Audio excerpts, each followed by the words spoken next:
what is your position in relation to preservation of Quran? Is, for example, Hafs an Asim, riwayat Hafs an Asim, do you see it as preserved, munazzal from Allah subhanahu wa ta'ala? Every single student of knowledge knows, who studies ulum al-Quran, that the most difficult topics are ahruf and qira'at. And the concept of ahruf and the reality of ahruf and the relationship of the Uthmanic Mus'haf with the ahruf and the preservation of the ahruf. Is it 1? Is it 3? Is it 7? And the relationship of the qira'at to the ahruf. When you do a deep dive is when things get very, very awkward and difficult. Many people are aware who listen to my lectures that I've mentioned the crises that happened to me at Yale. Now, for the first time, I'm telling you here, what was the crisis? I mentioned it, referenced it, but I never explicitly said it. Why didn't I say it? Because it should not be said in public. You can't handle the truth. This was not something I brought up in public. You can't handle the truth. And I would never bring it up in public. You can't handle the truth. And I don't think it is wise to bring it up in public. You can't handle the truth. This was the issue. That the issue of ahruf and preservation and qira'at and relationships between them, these are very, very difficult issues. And the most advanced of our scholars, they're not quite fully certain how to solve all of the unanswered questions in there. I don't want to get into that issue. Okay, fine. Why do I not want to get to that issue? Here's the point.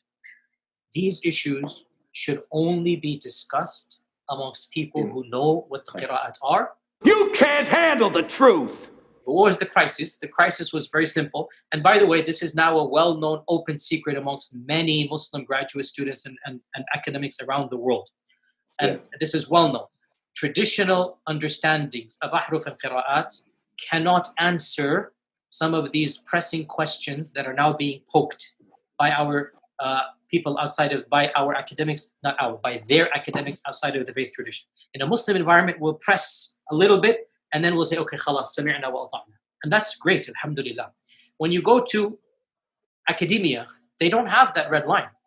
And they're going to just, you know, the famous story of the emperor with no clothes. They're going to just point out, no, that doesn't make any sense. Well, that's not true, and this and that. And they'll bring issues, which I'm not going to mention explicitly, that you know are true because they're in your own books. They're not inventing anything new. They'll bring you riwayat, and they'll bring you athar, and then you add to that very well-known issues of, I don't even want to be explicit. You can't handle the truth. And it's very clear to you and to every single very advanced student and specialist that the standard narrative has holes in it. That's what I'm going to say. The standard narrative does not answer some very pressing questions.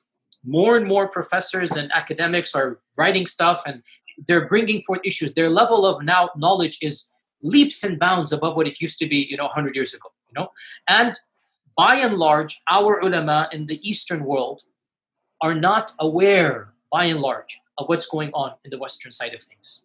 And they're not answering those questions in a manner that it needs to be answered. And this is something all of us that are in academia fully acknowledge. This issue of ahruf and qira'at has troubled the ummah from the very beginning of times, nothing new. And there are 15 opinions about this. None of them fully answer all of the questions that are raised. Some of them answer more than others. So the issues of the relationship, of the origins, of the ikhtilaf and all of this should only be discussed amongst those who are familiar with this science. You can't handle the truth. I can't answer this question in a 20-minute interview, nor is it wise to do so, which is why I never brought this topic up myself. You will not find one lecture of mine about this issue. It should never be brought up in public. You can't handle the truth. This is not something you discuss amongst the masses, ya akhi. It's not wise. You don't understand qira'at, let it be. You can't handle the truth. And that's why even when they accuse me, I didn't defend myself because I would rather people have doubt about me than the Quran. You can't handle the truth.